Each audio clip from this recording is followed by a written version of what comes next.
Hello there, Solomon here. Thank you for joining us in the program today.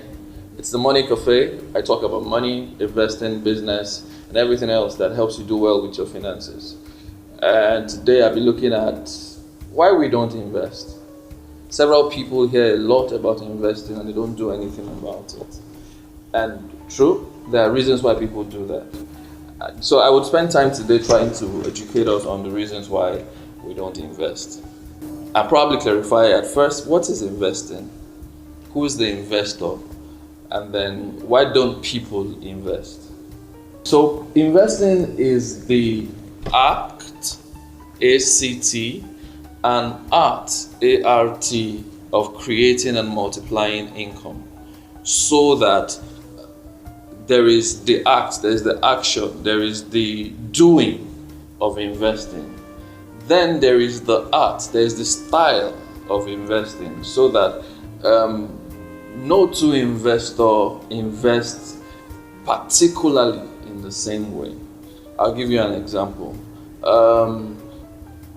Investor A, say Dangote, is different from investor B, say Warren Buffett or Bill Gates, because of style, because of method, because of the financial structures that they've set. Eventually, they all would end up at the same place of being billionaire investors, but eventually, every investor, one differs from another because we are all different human beings. Having said that, we must understand that investing is a process that requires a lot of enlightenment. So there is the element of information. So that's also the reason why you don't find there being the term called a retired investor, or you say an ex-investor. No, an investor is always an investor because it's more like a lifestyle. Now, if that's what investing is, who's investor? Who's the investor? The investor is somebody who's committed to investing. He's somebody who is committed to the process, to the actions, to the style of investing. And so there are different investment vehicles. A person can be a real estate investor. I'm a corporate bond private equity investor, for example. Some people are core entrepreneurs. Some other people have different types of assets in their portfolios. So you must understand that investing is deliberate. It's something that people do consciously. Now, a lot of people don't invest, even though they've heard over the years that investing is the route by which a person makes money. It's the route by which a person creates income. And I'll mention a few reasons why people don't invest. Number one, people don't invest because they don't have the money to invest. And I respect that a lot.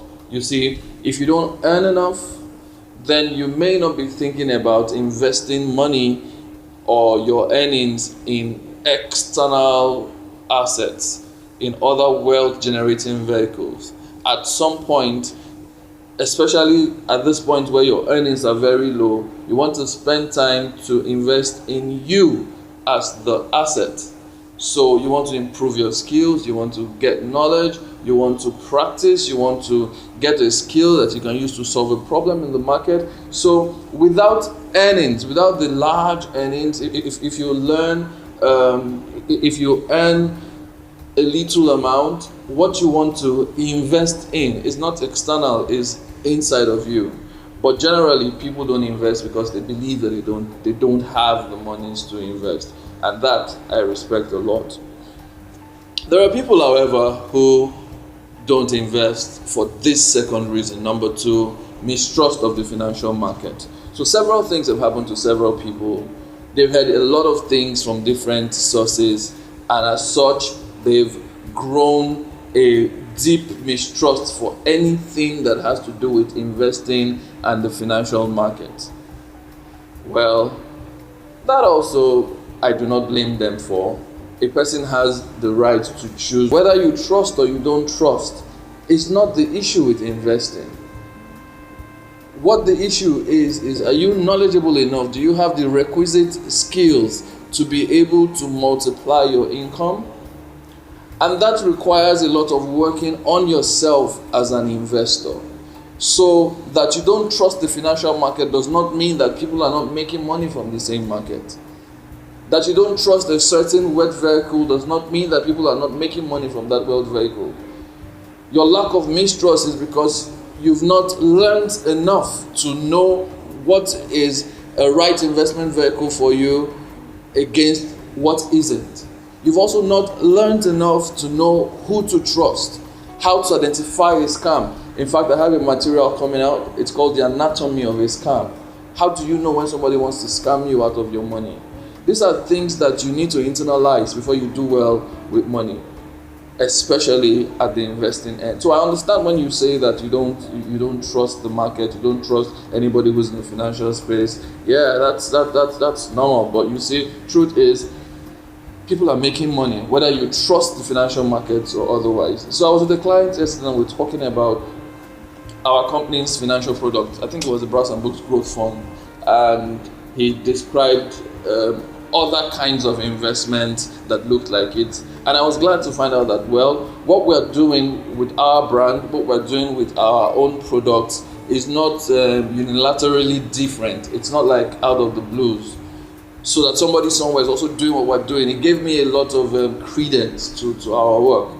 So that you don't quite know a company or you don't quite understand what they do is not a necessary reason to want to mistrust anybody. You know, trust is a gift. And it's this gift of trust that helps us do well in the financial market.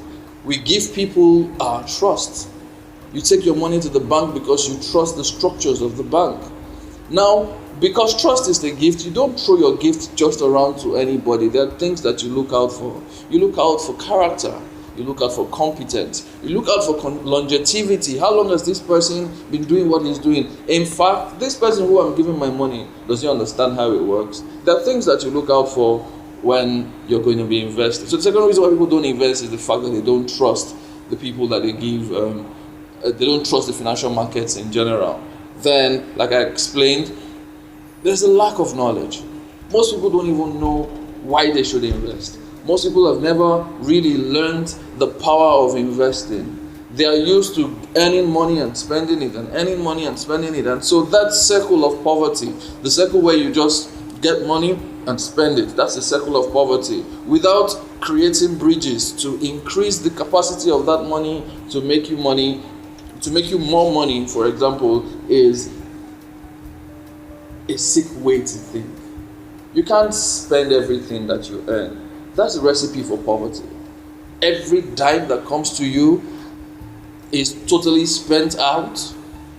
You're not saving so that you're able to invest. You're not saving so that if an emergency comes up, you're able to deal with it. You don't have some money somewhere in a semi-liquid state where you can have access to if there's an investing opportunity that comes up really quick.